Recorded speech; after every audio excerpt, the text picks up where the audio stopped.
The last time we saw 11 rounds of match point on LAN was in Poland, Vicky. That's how far back you need to cast your memory to find a series this epic. I love Apex Esports. I love seeing the competition that we have witnessed. I cannot believe it. Since Poland, 11 games. And this, so are you serious right now? This zone? How long has it been? 3 times or so? We've seen something similar where it's pulled over to the south side. And we have to talk about the teams that are gonna have this information. Liquid, who split over by Dome, Mizuchi by Stacks, Gaming Gladiators by Lava Siphon, and we can expect these teams to go in for the quick rotate. Can they keep their cool with so many other squads to meet them here at match point in this lobby? Guild are close by and they do get the ring console. Maybe this is finally something that can go their way. Mizuchi, as you mentioned, also with the ring console. Last time we saw a southeastern zone, they actually opted to stay in Stacks for a very long time. I'd like to see them move out a little faster this time, but sometimes that is at the mercy of a Cholo Laser. Now, where that zone is north of Lava Siphon there, it does seem to gravitate towards the bridge between Siphon and the North Siphon village. You often get some very fun zones where there's teams on either side. One will get pushed across into the bridge. Teams try and survive in that crack in the middle. A lot of areas to coexist, like you mentioned. Imagine the northern building that overlooks Lava Siphon. Yeah, look, shout out to the observers giving us a quick, what could be a sneak peek of the final zone here and the area around it. Of course, Gaming Gladiators, they start in Lava Siphon. They also start in second place. If the series were to end now, Vicky, they'd be pretty happy. To get that dub, that's 600K, but the difference between first and second, what, is a $225,000 money match? Woo-hoo. Something to keep note of as we keep going through a game where so many of these squads are vying to take the dub. You can expect the gameplay to be a little different here. EXO, the winners of our previous game, to keep this series going, sitting in 8th with 66 points. That last game really elevating them and pushing the momentum in their favor. But feeling the pressure from the outskirts too. One of the few teams rocking the crypto in a lobby riddled with Watson. One of the 3 teams with the crypto, of course. Gaming Gladiators have already moved away from the north building of Lava Siphon to find their own building space. Yes, since Game 9, they switched over, took away the fuse and replaced it with crypto. So for the last 3 games, they have been rocking the Bangalore crypto and the Watson. An interesting composition. Very defensive. And if you find yourself in zone, as EXO do, be a very good spot for them to play. And of course, after that last victory that they pulled out to get us onto match 11, they have joined the 10 other teams on match point. One of the best stories we've ever seen here in Apex Esports history. And the history books have not closed just yet. This is not the final chapter. Team Liquid, a team who's always come so close, but has never achieved that trophy yet. Trying to find the opportunity in South America represent for Icholos are not at match point 48, as they are sitting on that bridge above Team Liquid. And as we are at match 11 here, noting how it's a bit longer than some previous LAN finals we've seen, of course, that means there's a lot of teams right now who are closer than they've ever been to winning at a LAN. We've had people like Falcons, like Reject Winity, closing it out before they have a chance to even think about joining the pantheon of Apex Legends LAN champions. I mean, you'd think, right? In that last game with 50% of the lobby, you would think.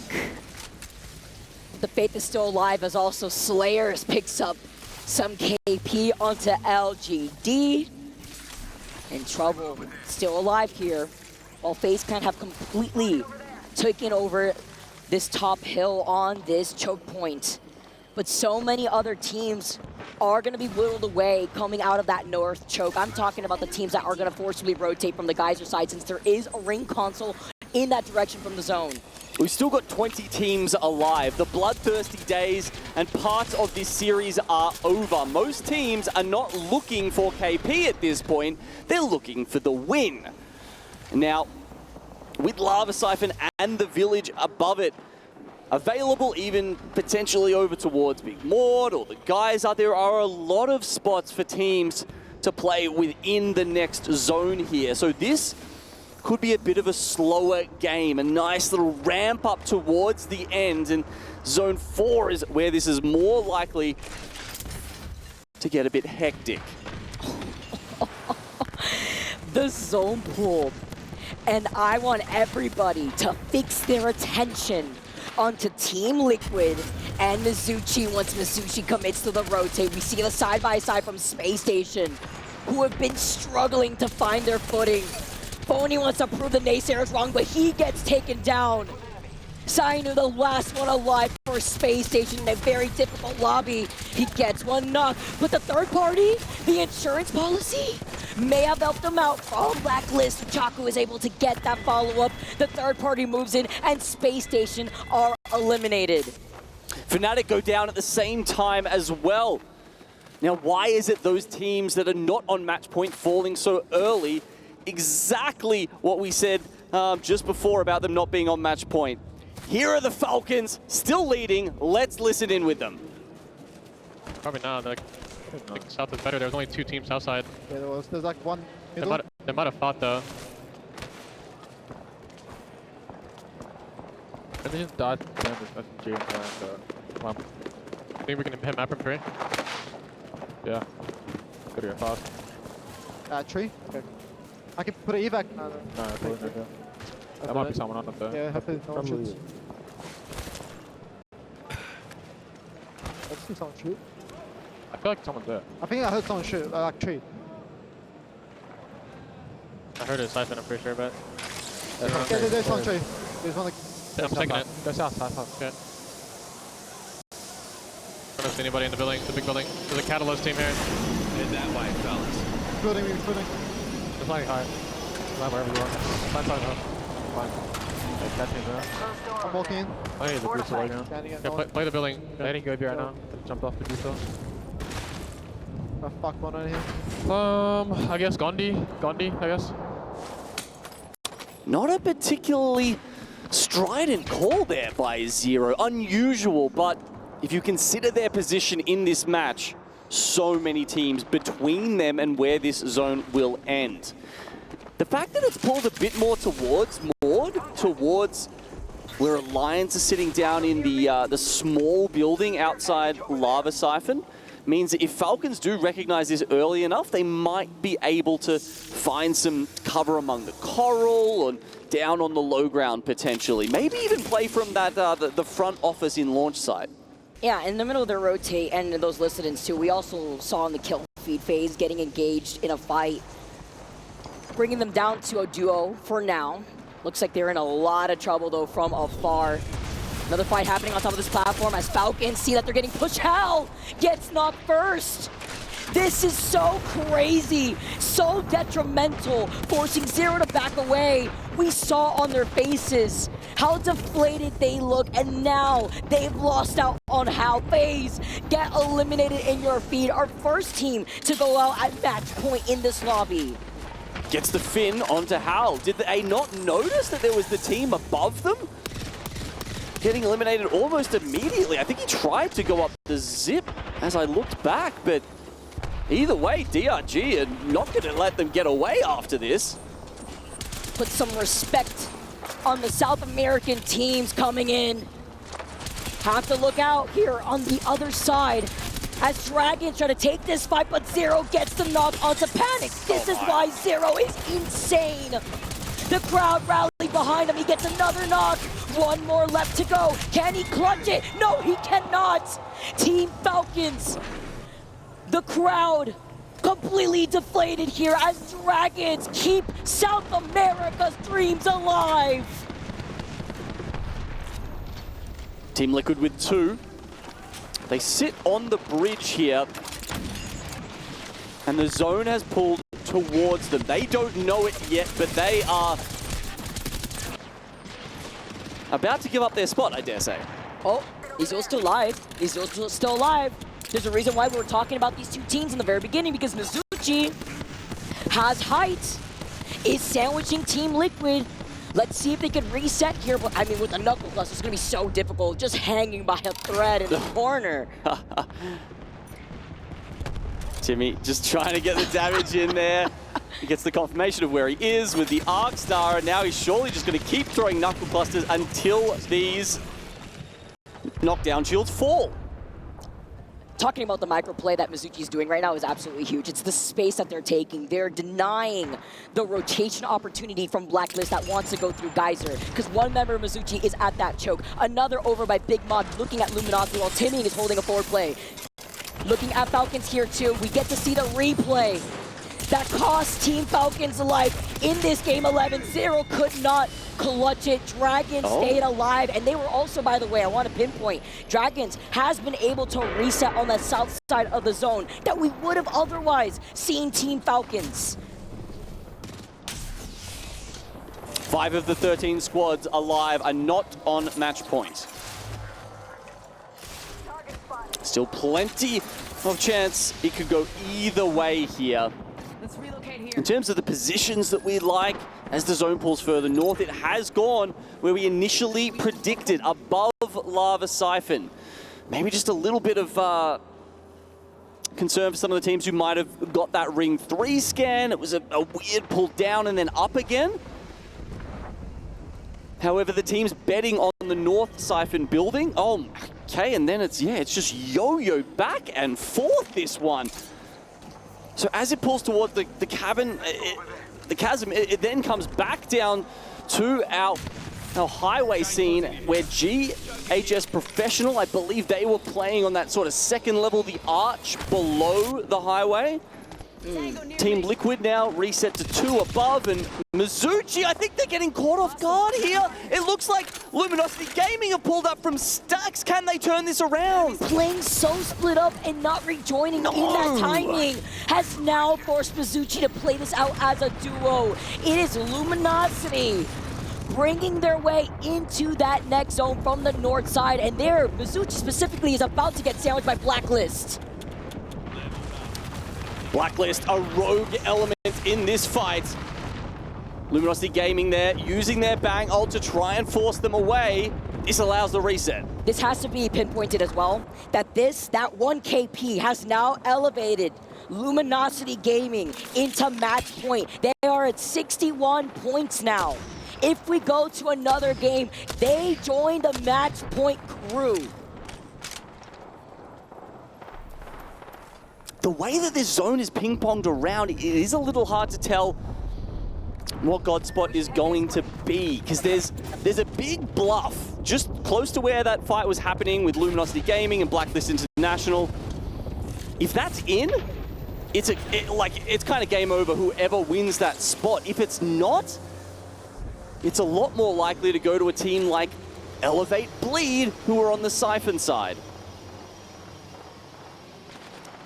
Raven tapping his fingers together, scheming behind Elevate Bleed.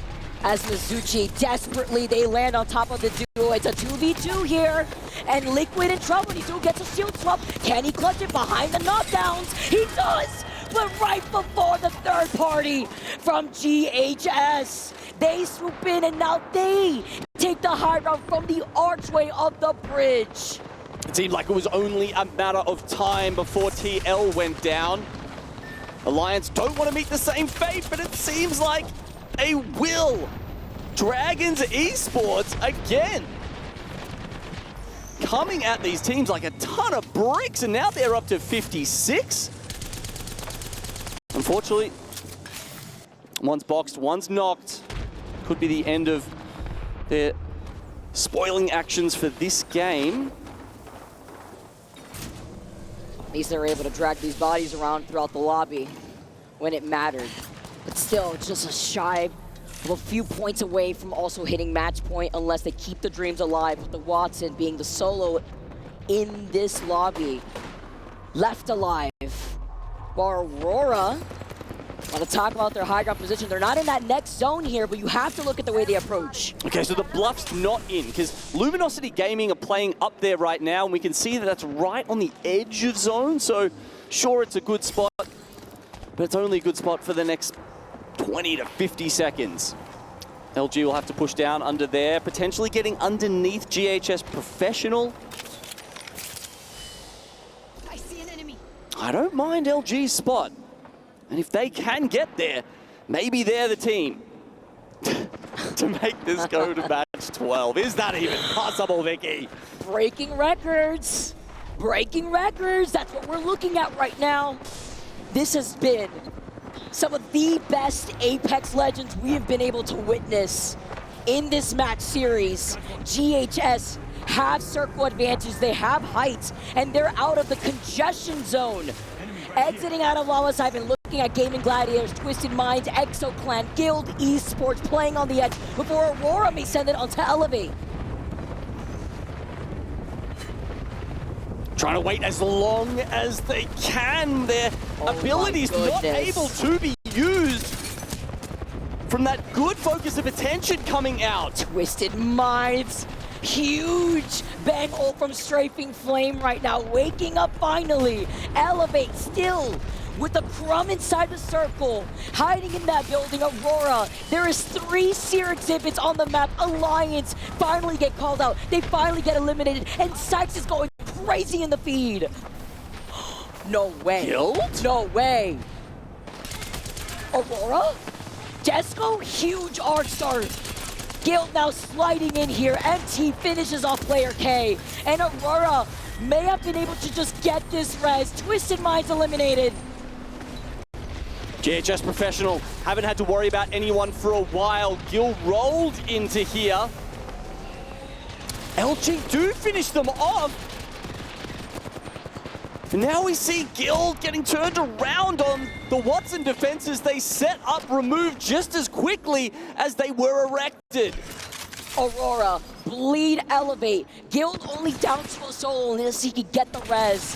And Luminosity. Luminosity is the only team that can keep this going. The only team that can force this again. A game 12 with the stick from Aurora, from Elevate, and Aurora get the res, have the gold knockdown, and could fully reset here uncontested. They play their own style with the lifeline. Can they be the team to say, we're the best? Not only that, we don't play like anybody else. Juggling through art stores like it's a circus out here. Dancing around, LG looking at them. Legacy still on the low ground, but Aurora dropped down. Aurora dropped down? They give up the high ground? Are you kidding me? They're giving this to LG. Free for LG. We are going to another game of Apex. I cannot believe this, ladies and gentlemen. LG get to walk in for free. And we get to see another game of Apex Legends.